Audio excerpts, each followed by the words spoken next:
Respect yang luar biasa buat sosok yang satu ini, Triana Rahmawati. Nggak ada sekali dalam setahun gue ketemu orang sekeren ini. Dia mendedikasikan 11 tahun dari hidup dia semenjak lulus kuliah untuk membantu teman-teman yang punya masalah kejiwaan, ODMK. Oh, kalau kita mengalami masalah kejiwaan ya jangan putus kehidupan kita. Ini satu part yang akan kita bisa lewati ketika kita tetap bersama-sama dengan orang lain.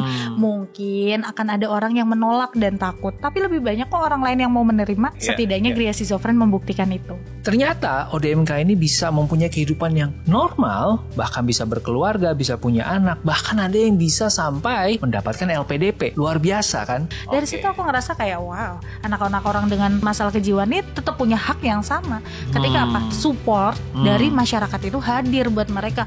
Coba kalau si anak ini kita ingat ya, dia mah nggak bakal bisa, dia mah kan orang dengan masalah kejiwaan, ya kita menggunakan normalitas kita, ya udah selesai mas. Dan lewat Gria Schizofren, karyanya dari Tri ini memudahkan ratusan orang untuk bisa kembali bersosialisasi seperti layaknya manusia. Lagi makan mas, tiba-tiba ada orang datang bajunya lusuh gitu, duduk sambil minum minuman yang ada di situ gitu, dan orang langsung teriak tolong.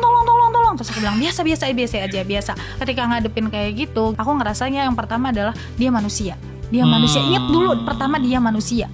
Jadi manusia itu pengen diperlakukan sebagaimana kita pengen diperlakukan. Lewat podcast ini gue pengen ajak kita semua sebagai anak muda untuk bisa do something about it. Let's go. Thank you Mbak Tri for coming. Yeay, sama-sama Mas Ruby. Akhirnya nyampe juga di sini. Akhirnya aku mau langsung aja ke obrolan. Apa ada nih? beberapa statement yang menurutku aku pengen clarify. Karena mungkin kita selama ini hidup dengan stigma, hidup dengan asumsi. Aku mulai dengan yang pertama. Oke. Sama gak sih ODMK dengan ODGJ? Oke, ODMK orang dengan masalah kejiwaan, ODGJ orang dengan gangguan jiwa. Bedanya adalah kalau ODGJ berarti udah kelasnya tuh berat dan dia mungkin sudah terganggu secara aktivitas gitu ya. Karena misalkan dia mendengar dia halusinasi dan nggak bisa lagi bedain mana yang real dan mana yang halusinasi gitu. Tapi kalau misalkan ODMK orang dengan masalah kejiwaan, mungkin dia mengalami masalah kejiwaan tapi masih bisa bersosialisasi, bisa beraktivitas, dan itu jumlahnya banyak banget.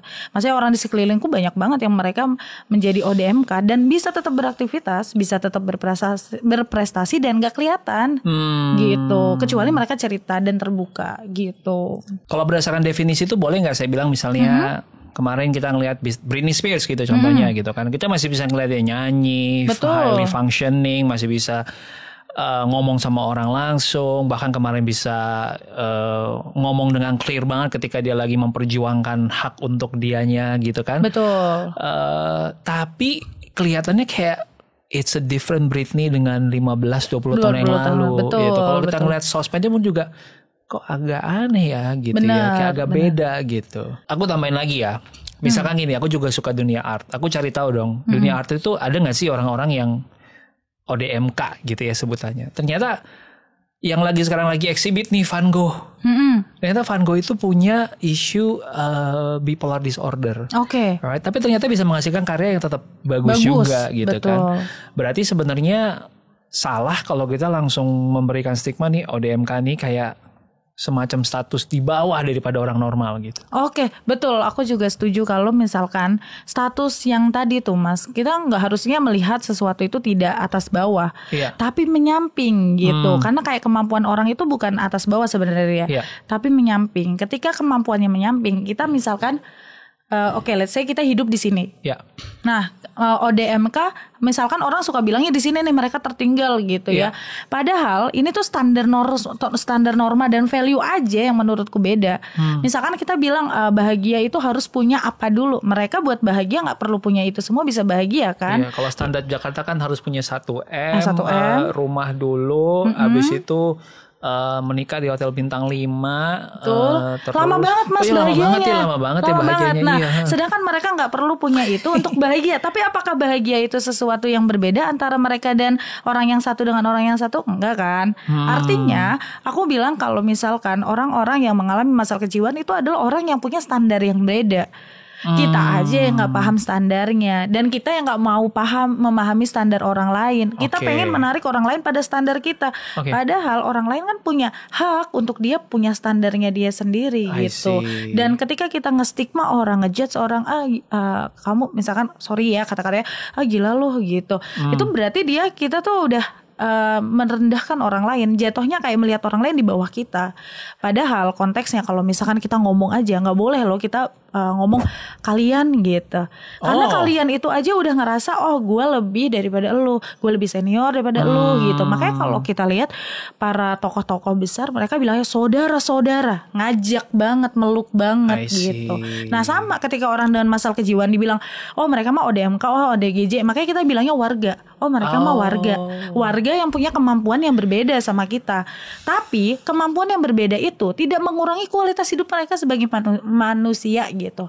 Nah poinnya adalah ketika kita ngelihat orang-orang dengan masalah kejiwaan itu selalu dipandang mereka mah orangnya nggak normal, aneh. Berarti kita pengen orang itu sama seperti kita.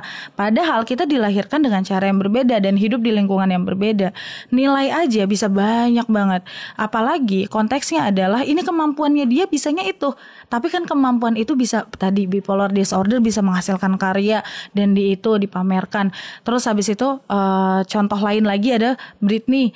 Britney juga punya karya gitu. Dia masih punya karya dan udah kolaborasi juga. Kalau di Indonesia ada Marshanda. Meskipun dengan kondisi aku sangat ngefans sama Marshanda dan aku ngikutin. Dia bipolar, tapi dia punya karya, bisa nerbitin film. Kita yang gak bipolar atau gak kayak Marshanda belum tentu bisa kayak Marshanda. Betul. Dan Pak Habibie juga sempat kalau nggak salah punya kondisi. Betul, rasa sedih yang teramat sedih karena kehilangan Bu Ainun. Nah, namanya psikosomatik malignan. Okay. Rasa kehilangan yang sangat mendalam sampai waktu itu Pak Habibie dibilang, kamu dirawat aja di rumah sakit jiwa. Yang nggak bisa karena ada 4 opsi. Mending opsi yang lainnya. Salah satu opsinya adalah nulisin aja semua rasa sedihmu, ditulis aja, dituang aja. Siapa sangka itu jadi bukunya jadi film. Filmnya malah menginspirasi kita yang nggak pernah ngerasain perasaan. 3 jilid loh Habibie dan Ainun. Betul, Habibie Ainun 1, 2, 3 dan itu kita anak-anak muda kayak wow. Artinya sesuatu aku tuh selalu percaya sesuatu Mas. Sesuatu adalah aku kan punya gingsul nih satu. Itu aku dulu tuh malu banget. Kenapa gigiku nggak sama kayak orang lain? Orang lain tuh rapi, anak kecil lain rapi. Selama masa SD setelah gingsulku ini muncul, SD, SMP aku selalu mingkem kalau foto.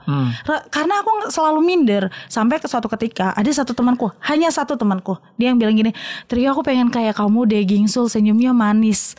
Dari situ aku mikir kekurangan kita itu adalah kelebihan yang gak dimiliki oleh orang lain. Dan itu kayak givennya dari Tuhan buat kita, yang itu dibedain sama orang-orang yang lain. Kekurangan orang-orang dengan masalah kejiwaan dan orang-orang dengan gangguan jiwa itu kelebihan yang gak kita miliki. Dan disitulah Gria skizofren masuk. Betul. Untuk mengakui dan melihat kelebihan mereka yang sebenarnya emang udah ada, tapi ya orang-orang kayak kita mungkin yang sebelumnya belum paham dengan cara mereka hidup, ya kita nggak nyampe gitu di cara pikirnya mereka gitu ya. Betul banget Mas Ruby, karena kita nggak paham, beda cara hidup, beda pemahaman, beda referensi, beda pengetahuan, beda lingkungan yang membuat kita kadang menganggap orang lain itu beda sama kita gitu. Dan Gria skizofren hadir untuk apa? Memberitahu kalau mereka tuh punya kemampuan, kelebihan yang banyak orang nggak tahu aja. Kayak misal, mereka bisa nggambar sebagus ini.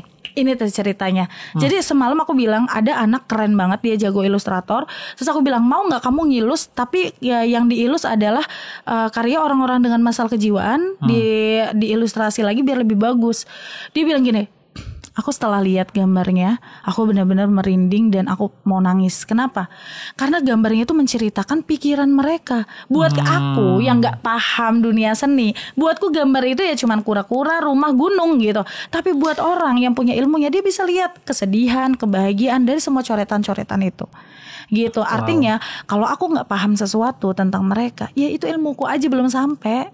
Gitu. Dan Gria skizofren pengen mereka itu masuk dan bisa mengakses pertemanan, diakui secara manusia, dimanusiakan juga. Dan nggak selalu dilihat dari masalah kejiwaannya Mas. Soalnya aku pernah gini, misalkan ya aku punya orang dengan masalah kejiwaan dan dia temanku Mas. Terus aku bilang ke dia, kamu gimana perasaannya hari ini? Boleh nggak kita berteman tapi nggak usah memperlakukan aku sebagai pasien? Oh, maksudnya gimana? Ya udah kita ketemu teman kayak ngobrolin yang lain, nggak usah nanyain aku sebagai pasien gitu. Dari situ aku belajar, mereka tuh juga pengen diperlakukan sebagaimana pada umumnya gitu.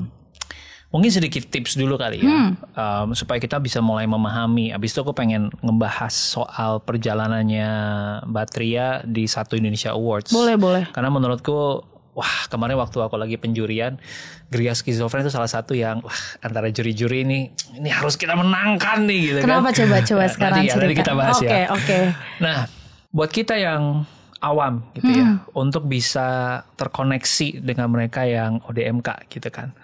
Apakah bisa pakai cara yang sama, pendekatan yang sama, atau memang ada spektrumnya yang kalau dari jauh kita udah ngebaca orang ini seperti ini, kayaknya nggak bisa nih pakai pendekatan ini, harus sesuatu yang berbeda. Gitu. Oke. Prinsip dasar ketika aku membangun hubungan pertama kali ke mereka itu tahun 2012 dulu.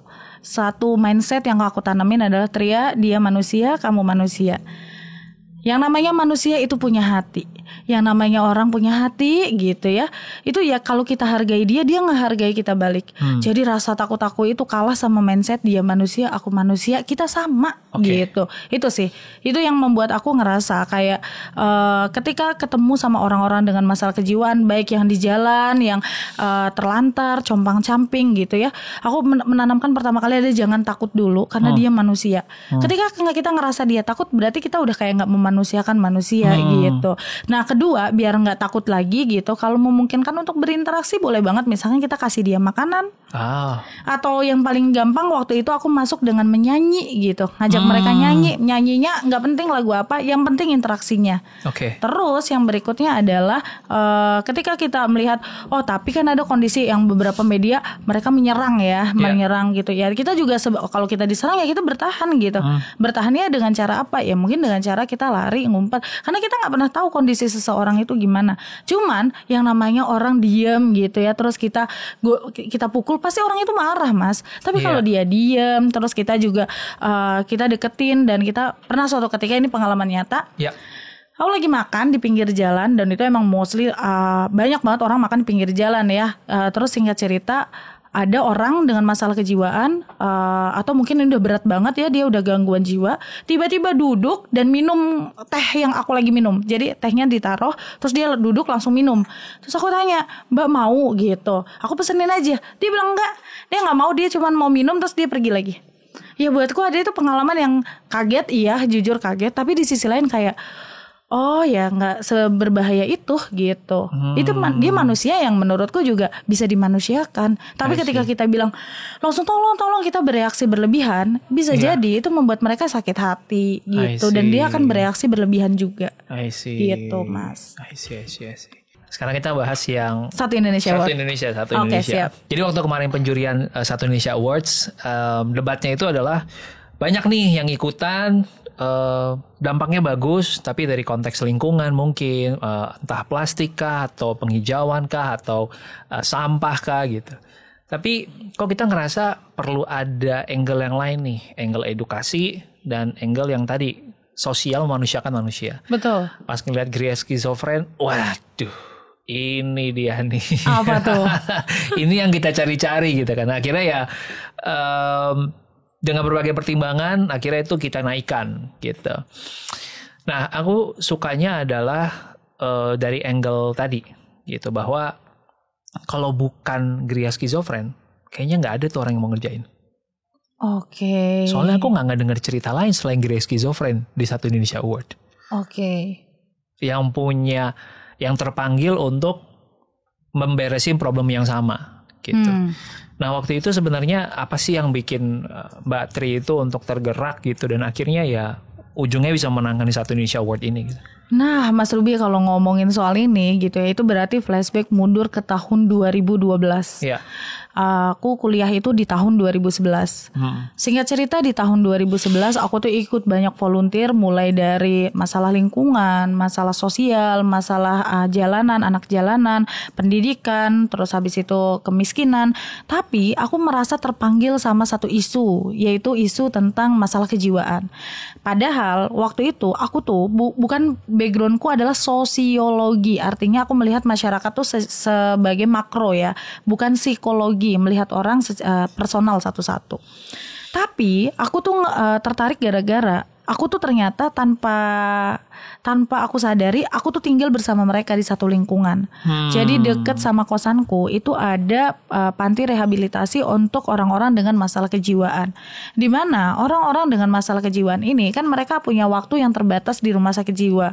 Jadi mereka setelah harus keluar dari rumah sakit jiwa, keluarganya belum siap karena menjadi family caregiver tuh juga nggak mudah kan.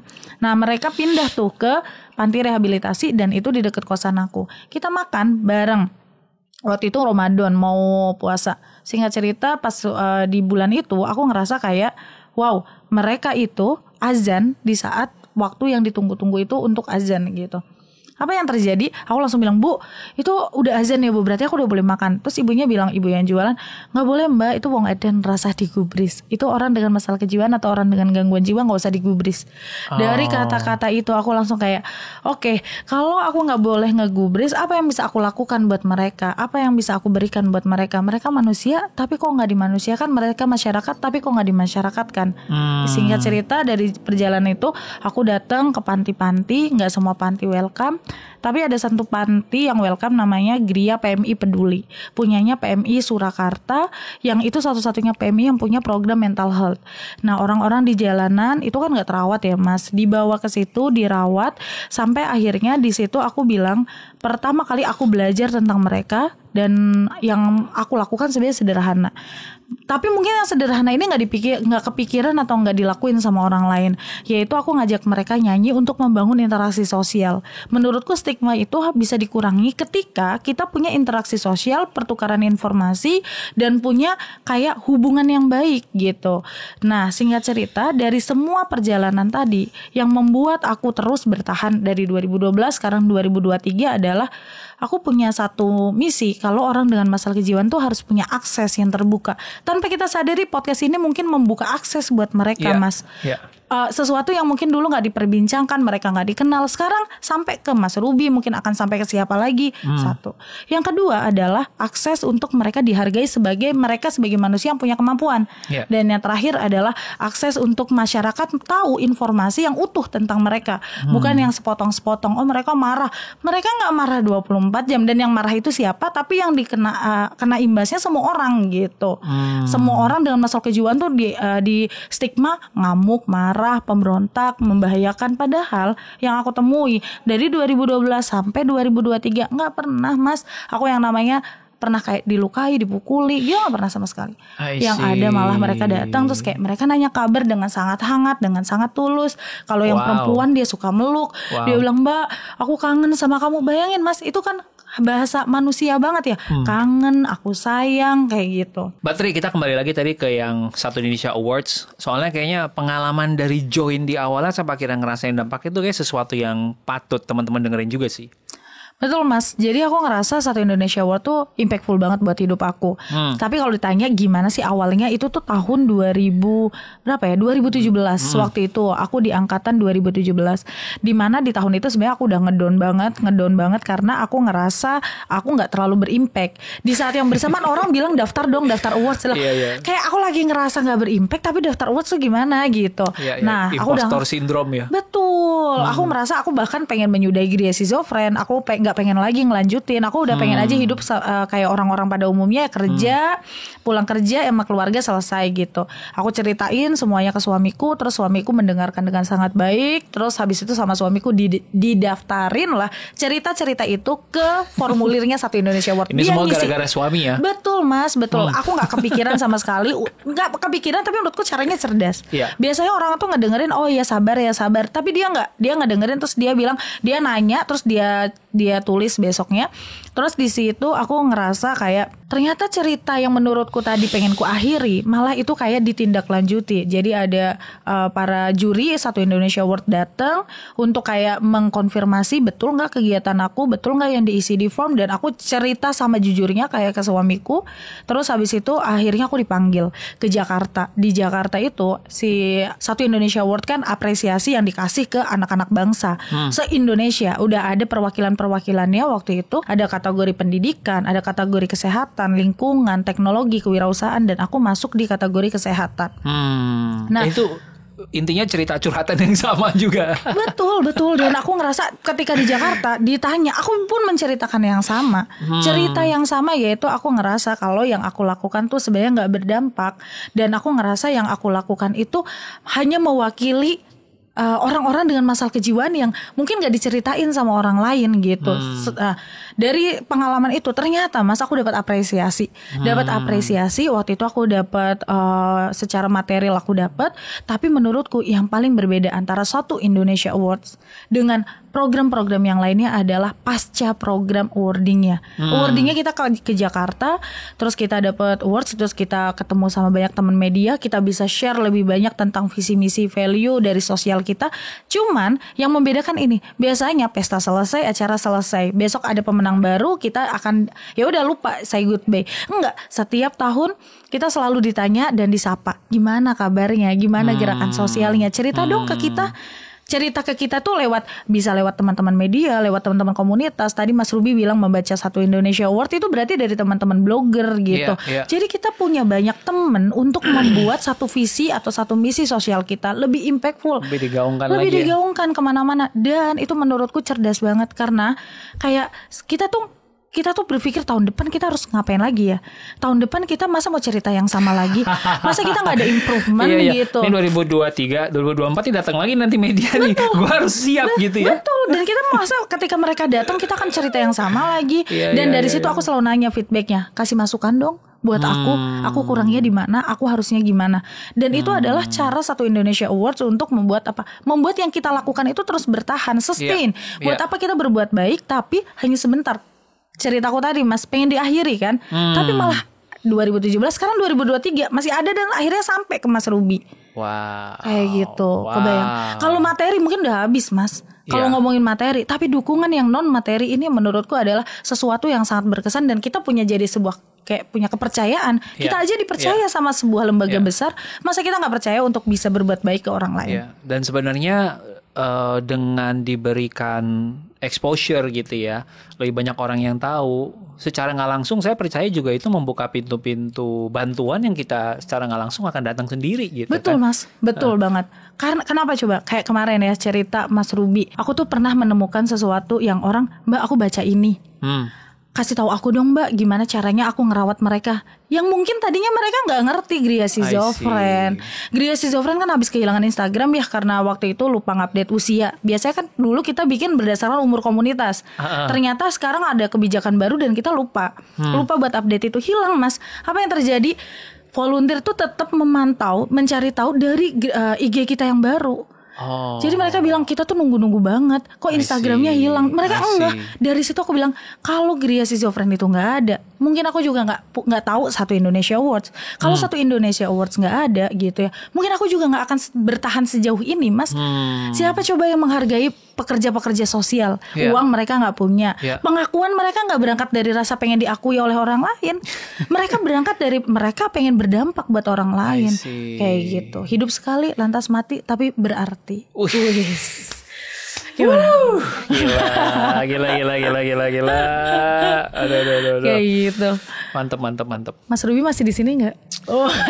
Kirain udah terbang. Lagi bertahan nih makanya nih. Bertahan, pegangan dulu. Gitu. Gitu sih Mas. Kalau satu Indonesia Awards banyak banget yang bisa diceritain. Dan menariknya kita terhubung juga sama alumni. Karena ada event tahunannya, kita juga diajak ngobrol. Jadi bukan sesuatu yang selesai gitu. Jadi mau ke kota mana, ada ke kota mana. Dan mereka tuh keren-keren pada bidangnya. Sekali lagi pada bidangnya. Sorry aku tambahin Bat ini. Boleh. Ada kesempatan gak kalau mereka mau ikutan lagi?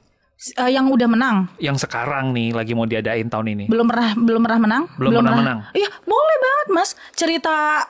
Sekarang aku terhubung nih sama alumni satu Indonesia Award yang di atas aku. Jadi kayak dia lebih duluan dapat awardsnya. Terus dia bilang, Tria kamu gerakannya socialpreneur, terus ada Gria Schizofren, kamu mau gak bantuin di consulting aku? Consultingnya handle perusahaan-perusahaan Astra. Dan dia, kita langsung diterima dong sama perusahaan Astra, karena kita satu Indonesia Awards yang kita aja udah diakui sama Astra gitu. Terus singkat cerita, dari situ aku tanya ceritanya dia gimana dia bisa dapat satu Indonesia Awards. Apa yang terjadi? Ternyata Mas, dia 3 kali dipanggil juri, baru yang ketiga dia menang, 2 kali dia kalah. Dia 2 kali pulang tidak membawa apa-apa di yang pertemuan ketiga. Tapi siapa sangka hari ini gitu ya, mentor aku itu bisa ngebawa kita untuk apa? Untuk bisa jadi bagian dari mereka gitu. Bagian dari dia dorong aku daftar Satu Indonesia Award. Setelah aku dapat Satu Indonesia Award, dia ajak aku juga untuk kolaborasi project bareng sama Astra juga. Lebih mahal kolaborasi nggak sih Mas daripada materi? Materi habis. Betul. Tapi kolaborasi itu nggak akan habis, malah bertumbuh networknya. Iya. Nah itu yang aku ngerasa iklim itu nggak didapetin di tempat yang lain. Kalau teman-teman ada yang tertarik untuk ngedaftar, menominasikan dirinya atau menominasikan temennya gitu. Gampang banget. Kayak Mbak Tri lain yang sebenarnya udah mau menyerah Iya gitu. Betul. Ya kalau teman-teman putus asa, langsung aja buka websitenya. Oh iya nih Mas, aku paling nggak suka sebenarnya kalau di Indonesia orang tuh selalu kayak kebalikan. Contoh, ada menang berarti ada kalah gitu. Ada yang hebat berarti ada yang nggak hebat. Menurutku bukan menang dan kalah Mas. Astra membuka kesempatan itu ke semua orang untuk mereka mendaftarkan dirinya, boleh dinominasikan, boleh nggak pengen ngedaftarin dirinya, menominasikan orang lain juga boleh gitu. Dan itu kesempatan untuk kita menceritakan teman kita atau kesempatan kita menceritakan apa yang kita lakukan. Kayak nggak ada nih yang mengapresiasi kerjaan aku atau ide aku, ya kamu aja nggak mau cerita, ini waktunya kamu buat cerita Mas. Betul. Dan itu dibuka setiap tahun. Kalau tahun ini kamu belum siap, tahun depan kamu masih punya kesempatan. Ada batasan usia. Jadi hati-hati juga gitu. Wah, tahun depan lagi akhirnya usianya habis. Antara usianya udah nggak masuk atau meninggal duluan Mas. Makanya daftar dari sekarang. Daftar dari sekarang karena kita nggak pernah tahu kesempatan itu buat siapa. Noted. Betul. Well noted. Next yang aku pengen ngobrol adalah hal yang lebih tabu. Apa tuh? Karena gini maksudku, aku tuh jarang dapat kesempatan untuk bisa buka-bukaan topik seperti ini. Dan sebagai orang yang bertanya karena pengen bisa lebih berempati, menurutku ya mau gak mau aku harus sampein ini gitu. Selama ini tuh aku takut ke RSJ. Oh ternyata it's just another hospital yang siapapun bisa ke sana. Dan isinya bukan kayak kita nonton di film-film gitu ya. Orang lari-larian gitu dengan segala tingkah laku yang aneh-aneh gitu ya. Betul. Oke, aku sampai catat nih karena aku takut mengucapkannya dengan cara yang salah. Apakah ODMK ini dengan range yang lebar tadi, mereka masih bisa punya kehidupan kayak punya pasangan, punya anak, pacaran gitu ya? Bisa Mas. Oh serius? Bisa. Jadi gara-gara apa coba? Gara-gara ya itu kan emang kebutuhan biologi seseorang ya. Dulu aku juga bertanya gitu ke Mas Ruby. Aku pernah tanya gini ke psikolog. Kalau mereka gitu masih nikah gak ya? Kalau nanti katanya kalau mereka nikah nanti bisa diturunkan tuh katanya gennya. Terus kalau psikolog, apa salahnya? Mereka tetap punya hak untuk menikah. Dan kalau emang itu sesuatu ya kayak diabetes kan juga diturunkan dan bisa dicegah kan ya Mas gitu. Singkat cerita, dari situ sesuatu itu berubah di kepalaku. Dan aku melihat itu sendiri ketika anak asramaku mengalami bipolar gitu ya. Terus habis itu dia menikah. Dan suaminya sangat suportif sama dia. Jadi dia ikut ke spesialis kejiwaan, ke dokter, diajarin sama dokternya gimana sih ngadepin istrinya kalau lagi ini. Dan hidup bahagia, berumah tangga, sedang mengusahakan punya anak juga, dan berpendidikan tinggi juga, lagi magister juga. Dari situ aku ngerasa kayak dia inspirasi aku sih buat aku bilang ke semua orang, ya itu hak setiap orang dan dia nggak mungkin dong bisa menikah kalau dia ngurung diri di rumah. Jadi si anak ini meskipun dia bipolar gitu ya, dia aktif untuk belajar, bekerja, aktif buat tetap kuliah, aktif buat dia berkegiatan sosial dan ketemu jodohnya pas kegiatan sosial. Nah dari situ aku bilang, kalau kita mengalami masalah kejiwaan ya jangan putus kehidupan kita. Ini satu part yang akan kita bisa lewati ketika kita tetap bersama-sama dengan orang lain. Mungkin akan ada orang yang menolak dan takut, tapi lebih banyak kok orang lain yang mau menerima. Setidaknya Gria Schizofren membuktikan itu. Berarti a glimpse of normal life itu sangat possible ya. Normal dalam konteks masyarakat umum gitu. Misalkan tadi udah sebut pendidikan itu bisa sampai S2 gitu kan. Sebenarnya ini stigma yang cuma di kepala kita aja gitu ya. Benar Mas. Singkat cerita kita bilang berarti orang yang mengalami masalah kejiwaan itu cuma orang susah. Enggak sama sekali. Teman aku pada satu kondisi adalah orang tuanya meninggal bersamaan kecelakaan, hilang dua-duanya. Dia tuh calon dokter spesialis. Istrinya datang ke rumah, dia bilang, "Yuk semangatin suami gua." Kenapa? Suaminya kena datang ke SPKJ untuk mendapatkan bantuan. Ya karena itu shock banget dong Mas, hidup lagi nggak apa-apa, tiba-tiba orang tuanya meninggal dalam waktu bersamaan dan dua-duanya. Wow. Padahal dia dokter spesialis itu untuk orang tuanya, tapi belum sampai ke situ. Nah sekarang nggak apa-apa, biasa lagi, balik lagi itu kayak satu step kita down dan kita perlu dikuatin oleh orang lain gitu.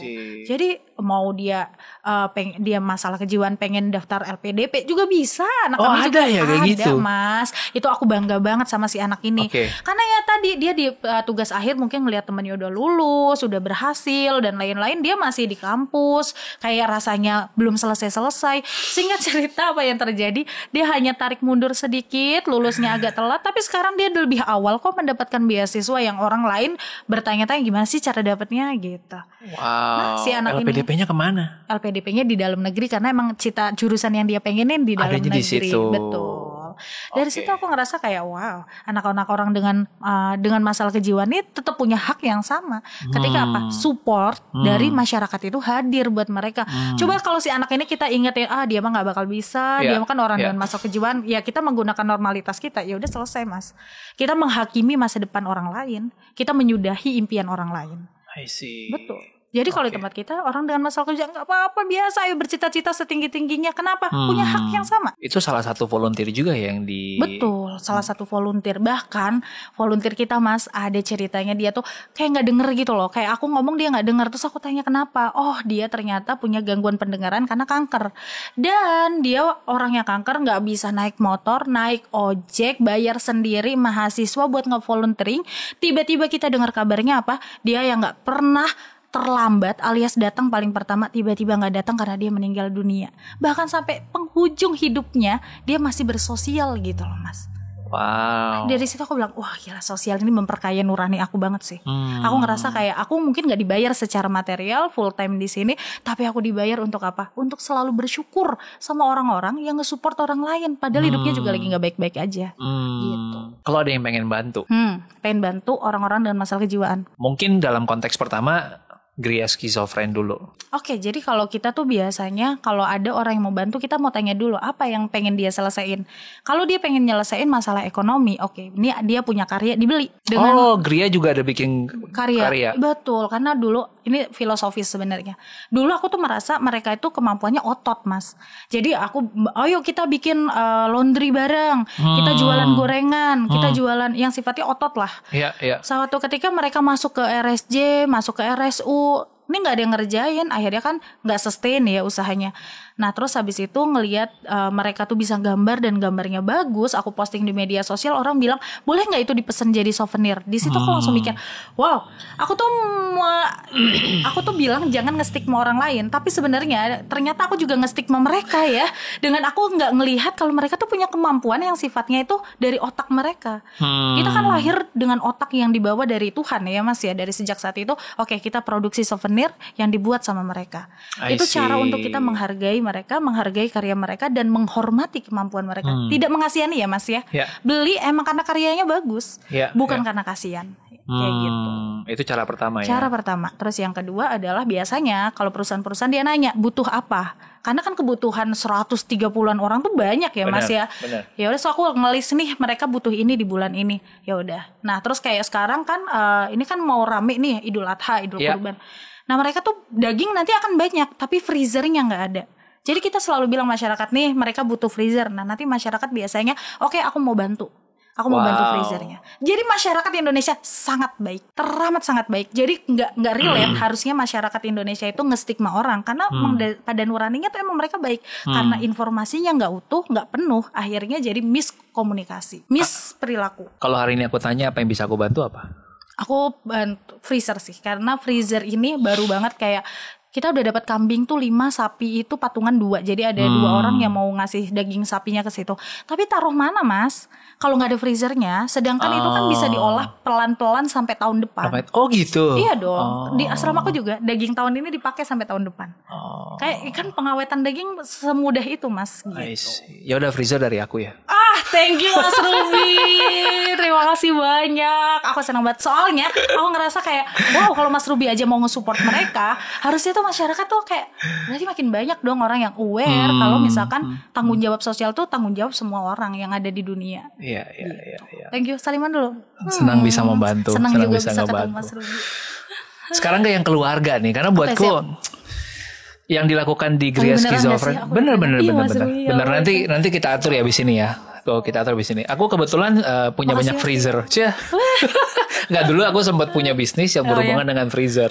Jadi tau lah sourcing freezer. Oh iya benar. Yang open top buka gitu kan. Iya betul. Jadi bahas freezer. Iya. Aku jadi ingat tadi karena ngulik cerita itu, apalagi bipolar ya.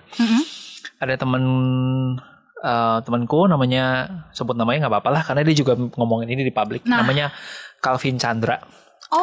Nah dia tuh cerita secara gamblang di sosmed dia bahwa ya gue tuh ada kondisi mental bipolar, dan kalau lagi swing tuh dia harus benar-benar minum obat, terus istirahat, nggak ketemu orang atau gimana. Jadi lucunya adalah waktu itu saya ngajak dia ketemuan ngobrol, dan pas ngobrol dia bilang, Rup, ini beruntung nih lu ketemu gue pas gue lagi quote unquote lagi beres ya. Terus, karena cycle gue tuh udah ada, gue udah bisa baca cycle-nya gue kapan gue akan mulai ke trigger, and then gue harus mendingan menjauh dari publik, dari orang supaya nggak makin parah, dan ada masanya gue bisa keluar kayak gini nih gitu. Jadi lu pas ketemu gue nih lagi bagus nih, lu ketemu gue beberapa waktu lagi mungkin beda gitu. Betul.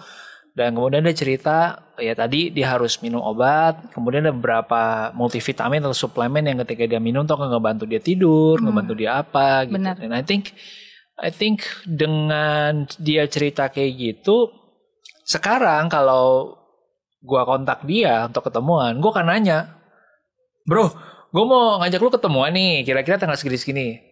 Lu lagi di cycle yang aman apa enggak? Gitu. Ya jadi Mas Ruby sih lebih paham kan? Iya. Nah betul. Nah dari kayak aku tuh jadi pas Mas Ruby cerita tentang itu, aku tuh jadi ingat. Jadi si anakku yang bipolar itu dia menjelaskan cycle-nya juga sama ke orang lain. Iya betul. Dari situ akhirnya apa, orang ngerasa kita tuh harus jagain banget diri kita. Gara-gara apa? Kalau kita udah di fase itu, kita tuh bisa bahkan orangnya bilang, makanya teman-teman kalau ada masalah selesain aja gitu. Jadi orang yang ngomong tuh bukan orang yang nggak ada masalah, Mas, orang yang punya masalah. Sedangkan kayak aku nih harus berhadapan sama cycle-cycle tertentu, itu ngebuat aku harus survive gitu. Wah, aku suka pendidikan dari masyarakat ke masyarakat. Wow. Aku suka karena kita nggak perlu ngajarin, tapi orang yang mengalami lah yang menjadi sumber inspirasi dan guru itu sendiri. Nah akhirnya Mas Ruby tetap temenan kan? Masih. Makanya. Dan malah makin menarik menurutku. Dan makin menarik kenapa? Karena kita bisa memahami dia sebagai dia. Bukan dia kalau diem kan pengen dihargai sebagai biasanya. Padahal dia udah nggak biasa dan pasti nggak nyaman. Nah makanya sekarang kalau anakku datang terus aku bilang, gimana? Masih rajin kan ke dokter? Aku lagi males banget nih Kak, minum obat, jangan dong. Kita bisa ngomong gitu, kayak gitu. Kalau dulu kan, Pak, tabu nggak ya? Aneh nggak ya nanya kayak gini? Ntar sensitif nggak ya? Nyinggung nggak ya? Kan gitu. Lalu apa yang mesti kita lakukan kalau misalkan saya belum pernah berinteraksi nih ya sama orang dengan masalah kejiwaan. Tapi ini orang ini di ekstrim yang mungkin lebih berat. Yang mungkin dari sisi komunikasi jadi susah. Mungkin tingkah lakunya juga kita bisa ngeliat, ini kayaknya ada susah nih untuk bersosialisasi gitu. Betul. Tapi kita pengen ngelakuin do something. Iya. Atau memang kita diperhadapkan di sebuah situasi yang kita mau gak mau harus berinteraksi sama mereka. Aku jadi ingat harus bagaimana gitu. Harus gimana. Bahkan suatu ketika aku lagi makan soto di pinggir jalan. Lagi makan Mas, makan bener-bener makan. Tiba-tiba ada orang datang, bajunya lusuh gitu, duduk sambil minum minuman yang ada di situ gitu. Dan orang langsung teriak, tolong. Terus aku bilang biasa aja. Bu mau makan apa? Mau apa aku pesenin gitu. Nah itu jadi kayak ketika ngadepin kayak gitu ya. Aku ngerasanya yang pertama adalah dia manusia. Manusia. Ingat dulu pertama dia manusia. Jadi manusia itu pengen diperlakukan sebagaimana kita pengen diperlakukan. Jadi yang pertama kali aku lakuin, mau makan apa, mau mesen apa, nggak mau, dia pergi lagi. Emang dia cuma pengen minum aja, dan ya udah buatku ya udah nggak apa-apa. Itu yang pertama. Terus yang kedua adalah ketika kita dalam kondisi, ini menarik ya kalau menurutku di pemerintah kota Solo kan orang banyak yang menggelandang ya Mas. Singkat cerita, menggelandang dibawalah dia ke Gria PMI Peduli nih, punya PMI. Terus dia jadi tim aku main, kita bareng, kita naik motor berdua. Aku tanya, Mbak enakan gelandang atau enakan di panti? Apa enggak jawabannya apa? Enakan gelandang. Kenapa? Dia bebas, bisa ngeliat dunia, dia bisa ketemu orang, dia bisa makan di luar yang nggak menunya itu aja. Dari sejak saat itu aku menghargai seseorang. Kalau ada yang menggelandang, aku nggak pernah bilang lagi kasihan.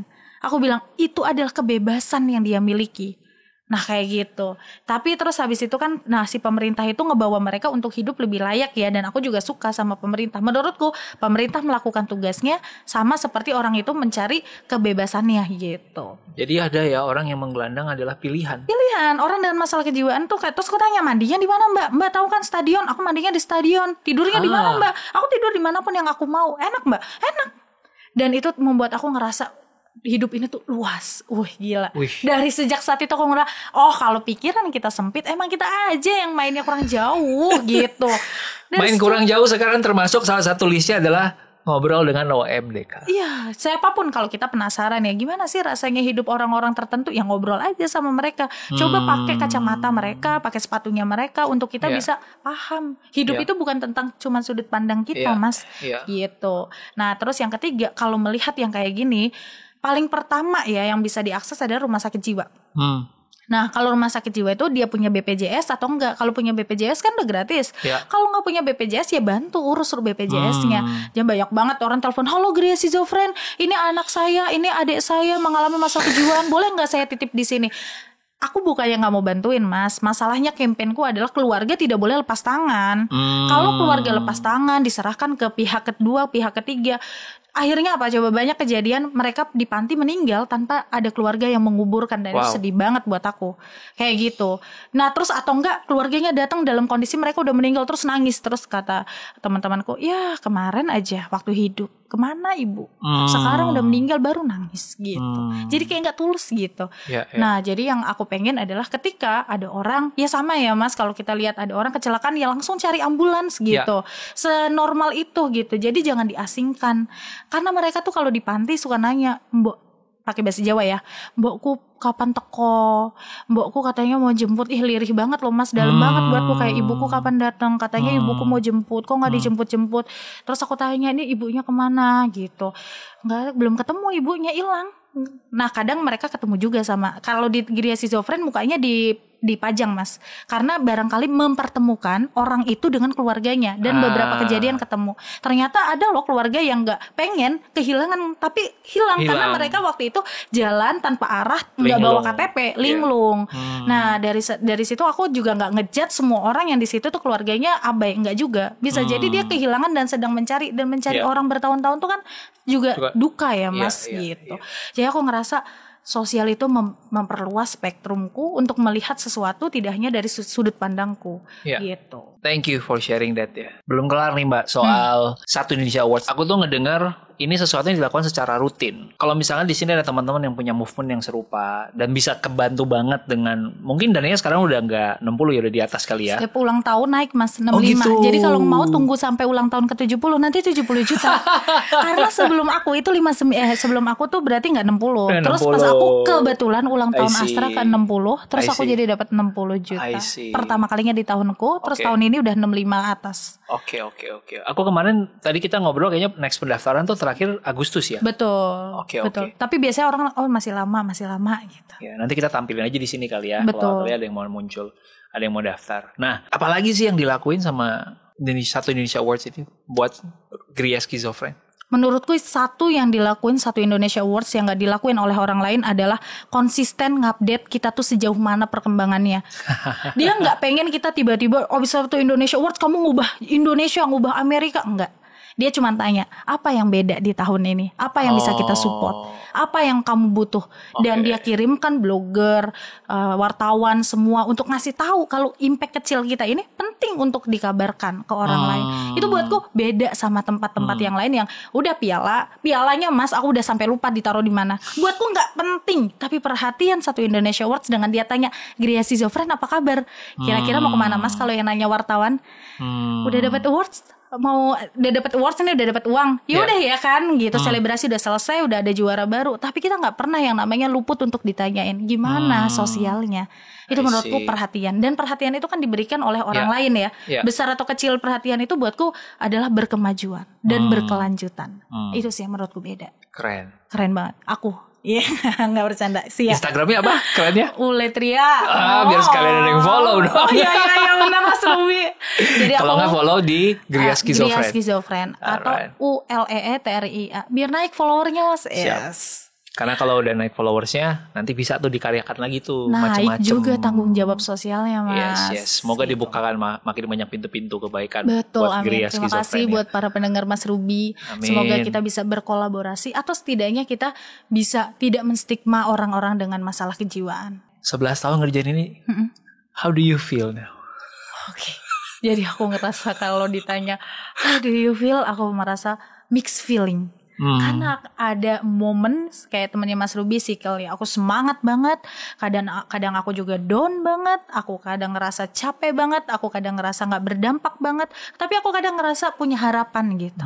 Jadi aku mau bilang bohong ya, orang tuh hidupnya tuh seneng aja. Seneng itu bagian dari rasa capek, rasa sedih, dan rasa kita tetap mau ngelanjutin sesuatu. Jadi 11 tahun itu membuatku ngerasa ternyata 11 tahun itu tuh masih banyak PR yang harus aku selesaiin. Masalah sosial gak akan pernah selesai hanya karena kita melakukan sebuah kebaikan. Tapi jelas tidak akan pernah selesai ketika kita tidak ngapa-ngapain. Jadi 11 tahun tuh buatku adalah ngerasa kayak aku menjadi dewasa, belajar dari masalah-masalah orang lain. Dan tanpa aku perlu menjadi orang yang bermasalah tersebut gitu ya. Aku mungkin dilahirkan untuk mendengarkan mereka, menjadi teman mereka tanpa perlu merasakan yang mereka rasakan. Tapi bukan berarti aku tidak berempati ya Mas ya. Dengan itu semua aku belajar untuk berempati dan bernurani. Makanya kita bilangnya kalau di tempat kita itu pejuang nurani. Kayak gitu. Orang-orang yang bergerak emang karena panggilan hati. Gitu. Jadi 11 tahun itu menurutku panggilan hati. Kan gak ada dibayar, gak ada materi. Kita harus kerja keras, kita harus satu sisi sosial jalan, di sisi lain kita harus jalan bisnis untuk ngidupin ini. Kenapa nggak cuma dikelola sistem donasi? Enggak, aku mau bilang kalau donasi aja itu nggak sustain. Kita mau meninggalkan ini dengan sustainability, kita harus create sistem. Meskipun sistem kita salah, meskipun kadang sistem kita harus direvisi, tapi lebih baik daripada kita hanya mengandalkan donasi. Gitu. Jadi aku nggak pengen orang dengan masalah kejiwaan tuh jadi objek yang dikasihani, tapi mereka menjadi subjek yang menjadi diri mereka, versi mereka yang terbaik, versi diri mereka sendiri. Secara finansial mungkin ini bukan sumber mata pencarian gitu. Betul sekali. Gimana survive-nya? Survive-nya adalah kayak ya tadi yang aku bilang, hidupku tuh ajaib sih menurutku Mas. Kayak aku cuman bilang, misalkan ya, aku bilang di story, wah anak-anak beasiswa baruku mau datang, mejaku belum nambah nih gitu. Nggak ada maksud untuk meminta bantuan orang lain. Aku cuman bilang ke diriku, oke, besok harus lebih semangat kerja karena kita harus beli meja. Apa yang terjadi? Jam 2 malam ada followersku bilang, Tria minta nomor rekeningnya dong, aku mau kirim meja. Kayak aku gak pernah ngerti kalau itu semua kebaikan mau aku dominasi sama diriku sendiri. Kan surga gak ditempatin kita sendiri ya Mas ya. Artinya dari situ kayak aku gak pernah ngerti, gak pernah berekspektasi. Aku bilang freezer, terus Mas Ruby mau kirim freezer. Itu belum pernah didoakan mah. Nah dari situ aku ngerasa kayak hidup kita tuh udah dijamin kok, rezeki kita udah dijamin. Jadi aku gimana survive-nya, suamiku kerja. Aku bilang suamiku itu adalah kepala keluarga, dia bertanggung jawab terhadap aku sebagai anggota keluarga. Aku kerja buat sosial. Jadi semua penghasilan aku dikelola buat sosial, tapi semua penghasilan keluargaku itu dari suami. Jadi kalau suami bawa sedikit atau banyak ya itu buat keluarga, tapi kalau aku kerja sedikit atau banyak itu buat sosial. Itu kesepakatan keluarga kita dan sudah bersepakat. Jadi aku beli motor itu, motor second dan udah 2 tahun nikah baru beli, gak apa-apa. Kenapa coba? Buatku beli motor baru atau second itu cuman ngomongin kuitansinya, tapi impactnya jauh lebih penting kan Mas. Terus motornya dipakai buat apa? Itu juga jauh lebih penting. Terus aku baru ini aku beli rumah setelah 7 tahun dan punya anak. Kenapa coba? Ya karena aku ngerasa selama ini dimanapun aku tinggal itu adalah rumah. Karena isinya, bukan karena kepemilikannya. Nah sampai kayak gitu. Jadi aku sama suamiku tuh udah bersepakat, kita pengen menjadi keluarga yang mindful living, melakukan sesuatu bukan karena orang lain tapi untuk orang lain. Gitu. Jadi karena kita tahu ini contribute ke, dan kalau dibilang capek banget Mas. Bayangin hidup dari pagi sampai pagi lagi isinya sosial dan pekerjaan. Kadang juga yang namanya Mbak Triot nih kalau di podcast atau di YouTube atau Instagram baik, tapi aslinya galak ya karena kita harus bekerja mencapai target. Kalau sosial kita harus memberi, masa memberi dengan marah-marah kayak gitu. Nah di situ aku ngajarin orang lain kita tuh punya peran, dan setiap peran punya status, setiap status punya tuntutan gitu. Jadi aku pengen bilang ya kita harus ngelakuin dua-duanya dan membiarkan orang lain melihat prosesnya. Jadi si anak-anakku ini Mas, anak-anak beasiswaku tahun ini mereka udah bilang gini, oke, sekian persen dari gajiku di perusahaanku gitu ya, dia kerja di perusahaanku, dia bilang sekian persen aku mau donasiin. Terus ada tim Gida Schizofren dibayar Mas, dibayar. Dia bilang aku gak mau ambil gaji, biar aja buat orang-orang dengan masalah kejiwaan. Terus ada anakku dia kerja buat orang lain, dia bilang potong dong gajiku sekian persen untuk orang-orang dengan yang membutuhkan. Wah, di situ sih menurutku keberhasilannya. Aku ngerasa sosial bukan lagi jadi tanggung jawabku, tapi tanggung jawab semua orang di sekitarku. Gitu Mas ceritanya. Itu sih yang ngebuat aku jadi survive. Bukan tentang seberapa banyak uang yang kita miliki, tapi seberapa banyak uang yang kita bisa berikan impact ke orang lain. Dan gak diukur. Jadi kita gak pernah ngukur, sekian nih perubahan orang ini gara-gara kita, gak sama sekali. Karena buat kita adalah, kalau orang lain memetik manfaat dari kita, itu adalah haknya dia. Tapi tugas kita, kewajiban kita adalah terus memberi manfaat. Keren. Thank you for sharing that. Tos dulu dong. Tri, boleh kasih 1-2 pesan gak buat teman-teman yang muda yang dengerin ini, yang gimana supaya mereka bisa do something gitu? Oke, jadi kalau prinsipnya adalah anak muda itu Mas, itu kan kayak matahari di siang hari. Wah, itu energinya tuh luar biasa gitu ya. Nah itu kan energi gak bisa yang namanya dibinasakan gitu, hanya bisa dikelola gitu. Nah anak muda tuh kebanyakan gue dapat apa gitu, bukan tentang how much you earn but you learn. Jadi bukan tentang seberapa banyak lo dapat sesuatu, tapi seberapa banyak lo belajar sesuatu gitu. Nah jadi kalau misalkan pesan aku buat anak muda adalah, yuk berhenti untuk berpikir gue dapat apa, tapi berpikir untuk gue belajar apa dari sini, apa yang bisa gue pelajari. Jadi semuanya jauh lebih mindful gitu. Terus yang kedua adalah ketika ngelihat masalah gitu ya, jangan berpikir masalah itu akan diselesaikan oleh orang lain. Bisa jadi masalah itu dikirimkan Tuhan spesial, customize buat dia. Karena potensinya dia, talentanya dia. Exactly. Yang dimana Mas Ruby gitu ya menyelesaikan masalah dengan media, itu belum tentu dikirimkan oleh orang lain sama Tuhan. Nah jadi menurutku ketika kepikiran suatu ide sama masalah, yang aku lakukan adalah selalu berpikir, mikirin solusi paling sederhana. Terus yang kedua buat Instagramnya. Dan yang ketiga bikin narasinya. Untuk apa? Biar orang lain tuh paham apa yang kita pikirkan. Dan yang paling terakhir adalah eksekusi gitu. Eksekusi dengan cara apa? Make it simple but happen. Jadikan itu sesimpel mungkin tapi itu terwujud dan terjadi. Setidaknya kita tahu kalau itu tidak berhasil bukan karena gagal, tapi karena metodenya gak pas. Cukup ganti metodenya, jangan nyerah sama masalahnya. Jadi pesanku ke anak muda itu sih. Jadi jangan pragmatis kalau lo masih muda, tetap punya goals. Dan yang terakhir adalah mumpung masih muda Mas, coba diwujudin. Belum mikirin anak, belum mikirin kesehatan, kayak matahari di siang bolong gitu ya. Coba deh gunain matahari itu buat apa? Sinar surya. Jadi kita bisa pakai cahaya lampu tanpa perlu lagi pakai listrik. Sesederhana itu. Energinya gak bisa dibinasakan, tapi bisa kita kelola dan manajemen dengan kita punya tujuan. Lakukan sedini mungkin, secepat mungkin, sesimpel mungkin. Yang penting happen, make it happen. Dengerin tuh guys, dengerin. Kayak gitu. Jadi mungkin kalau aku bisa simpulkan ya obrolan hari ini, yang buatku akan berdampak banget adalah ketika teman-teman yang dengerin ini, baik kalian punya apapun enggak, orang sekeliling kalian yang ada dengan masalah kejiwaan, menurutku ini ilmu yang kita semua perlu punya. Betul. Karena kita nggak tahu kita akan ketemu orang kayak gimana dalam hidup. Atau kita sendiri Mas. Atau kita sendiri. Betul. Yang mengalami itu, ini jadi bekal yang kita jadi bisa bersiap. Betul. Gitu. Itu yang pertama. Yang kedua, buatku adalah obrolan kayak gini harus lebih sering dibiasakan. Aku punya sebuah contoh yang menurutku ini agak ekstrim ya. Semoga bisa diterima ya. Punya teman.